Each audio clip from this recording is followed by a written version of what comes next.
కృషి చేస్తుందని పేర్కొన్నారు.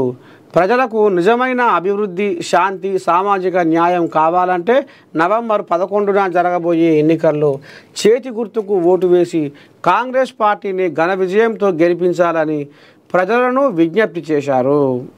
ఈ కార్యక్రమంలో పెద్ద సంఖ్యలో కాంగ్రెస్ పార్టీ నాయకులు, కార్యకర్తలు, స్థానిక నాయకులు, మహిళలు, యువత, ప్రజలు పాల్గొన్నారు.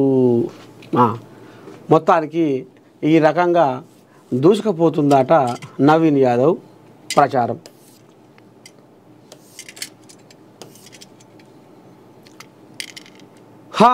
మోందా తుఫాను తెలంగాణలో రికార్డు స్థాయిలో వర్షాలు. ఏపీలో తీరం దాటిన మోందా తుఫాను తెలంగాణను కూడా వణికిస్తుంది. ఇగో వరంగల్ చూడు ఎట్లయిందో. గా మధ్యన కూడా మనం మాట్లాడుకున్నాం వరంగల్ కథ. ఇక చూడు చెరువుల ఇండ్లు కట్టుకున్నట్టే ఉంది కథ. చెరువుల ఇండ్లు కట్టుకున్నట్టే ఉంది కథ. ఇక చూడండి, వరదలో వరంగల్, కన్నీటి ఖమ్మం.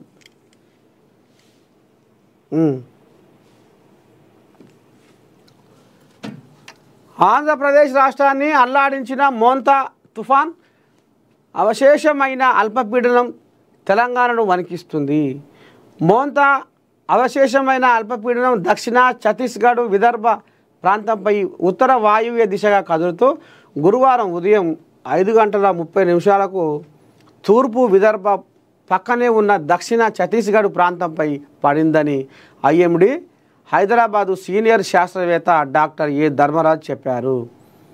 ఉత్తర దిశగా తూర్పు మధ్యప్రదేశ్ పక్కనే ఉన్న ఉత్తర ఛత్తీస్గఢ్ వైపు కదులుతూ రాబోయే 24 గంటల్లో అల్పపీడనం బలహీనపడే అవకాశం ఉందని ఆయన వివరించారు. మోంతా తుఫాను అవశేషమైన అల్పపీడనం ప్రభావం తెలంగాణ జిల్లాలను అతలాకుతలం చేసింది.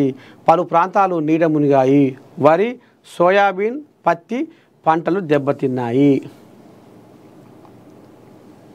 తెలంగాణలో 30 ప్రాంతాల్లో రికార్డు స్థాయిలో అతి భారీ వర్షాలు. ఎక్కడ ఏంది ఏం కథ చూద్దాము. మోంతా తుఫాను ప్రభావం వల్ల వరంగల్, హనుమకొండ, కరీంనగర్, మహబూబాబాద్, జనగామ, సిద్దిపేట జిల్లాల్లోని 30 ప్రాంతాల్లో అతి భారీ వర్షాలు కురిశాయి. 204.50 మిల్లీమీటర్ల కంటే అధికంగా వర్షాలు కురిశాయని ఐఎండీ తెలిపింది.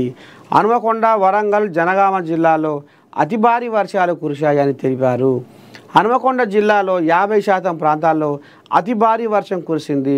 వరంగల్ జిల్లాలో 42.9%, జనగామ జిల్లాలో 40% అతి భారీ వర్షాలు కురిశాయని వివరించారు. పాడైపోను